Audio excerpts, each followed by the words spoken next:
สวัสดีค่ะเมื่อนี้สิมาผัดกะเพราหมูง่ายๆเนาะค่ะเนาะหนูกะตั้งกระทะแล้วเนาะใส่น้ำมันเรียบร้อยแล้วมาที่นี่สิเฮ็ดให้มันร้อนเนาะค่ะเนาะเดี๋ยวกันเด้อจ้ากะเพรานี่ใส่กะเพราเป็นขวดเนาะจ้ะเนาะเป็นขวดสำเร็จมาแล้วว่ายังเมี่ยงหอกนี่ปัญหาซื้อใบกะเพราสดเนื้อจะแพงเนาะต้องเข้าไปในเมืองไปหาซื้อไปพอนี่กะเพราแล้วค่ะ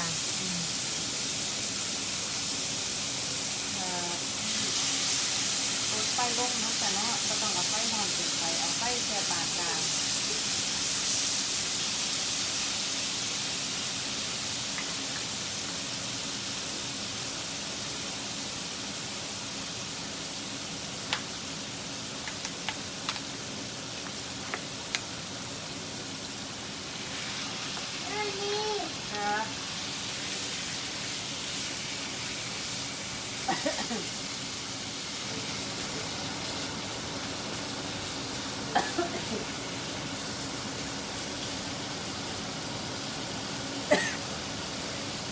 ค่ะ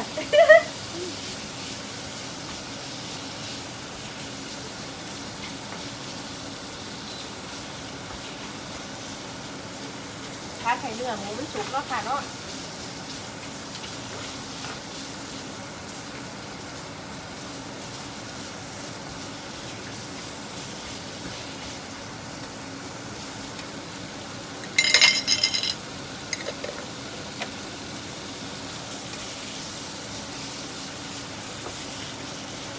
นะ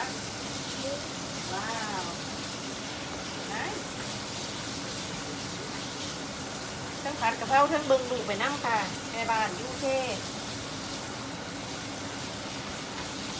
ว่าแม่บ้านอังกฤษเลยเนาะค่ะเนาะโอ้ยดูกระไดเนาะจามไปพร้อมแม่เนาะนี่เดี๋ยวเปิดจางก่อนสิกินมันออกไปจากบ้านขอโทษครับคุณโอ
พอเนื้อหมูสุกก็ใส่ลงไปเลยนะคะผัก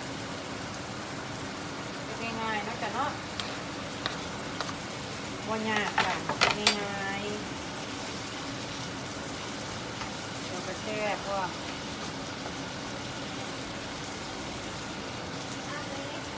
ค่ะ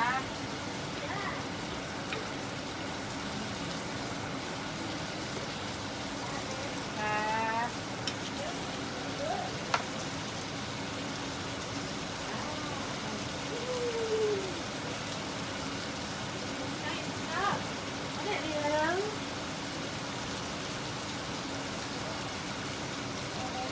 ใส่น้ำมันหอยเนาะค่ะเนาะน้ำมันหอยนางรม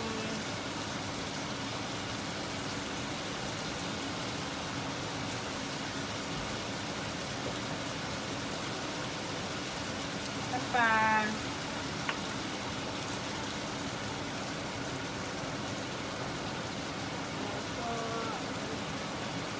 น้ำตาลจ้ะน้ำตาล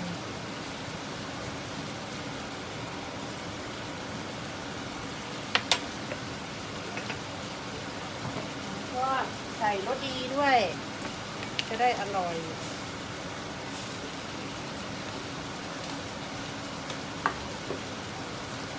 รับรองว่าแซ่บค่ะบอกไว้ก่อนนะคะ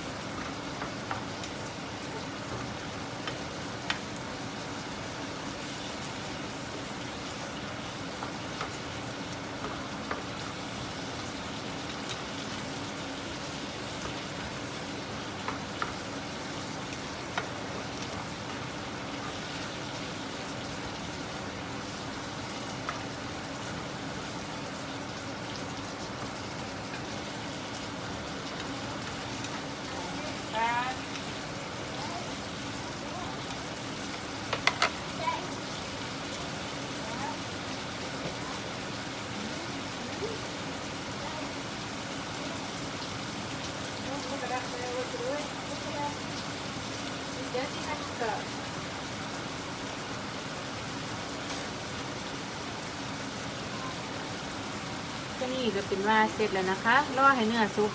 บะเมนจ้าเนื้อมันสุกแล้วเนาะก็รอให้พักสุกแบบเป็นว่าเสร็จแล้วค่ะ